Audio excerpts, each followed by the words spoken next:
Izay no amin'ny vovony fa nametrahana Fab Lab na laboratoire fanamboaran-javatra amin'ny SOS Village d'Enfants etsy Andrenarivo. Ny Orange Solidarité Madagascar no tokevitra tamin'izany hanomezana safidy bebe kokoa ireo tanora mikasika ny sehatr'asa zava-diny no imampimapita. Le Fab Lab, un laboratoire de fabrication de SOS Village d'Enfants et Saint-Dénarive. Nous avons un officiel en foot de Tazazan, et évoqué une ferramesse et Orange Solidarité Madagascar, signé SOS Village d'Enfants. Nous avons un ministre de poste signifiant de Saint-David. Mba hanampiny tanora hanana safidy bebe kokoa mikasika ny sehatr'asa izay tiana atao no antom-pisin'izao ho Fab Lab zao.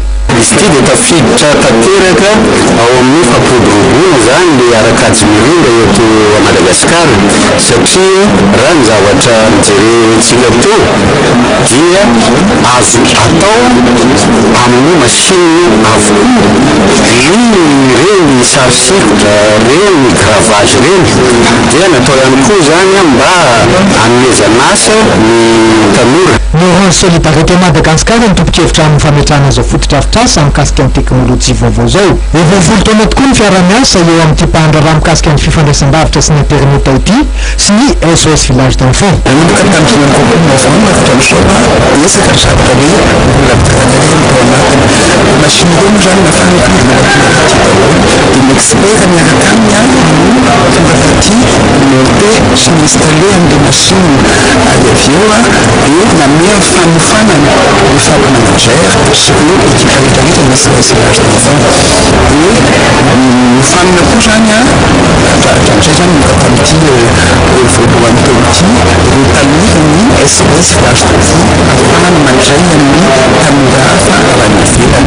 Misokatra ho amin'ny mpianatra sy ny tanora avy amin'ny sekoly, ny institut ary ny université eto Antananarivo ny Fab Lab.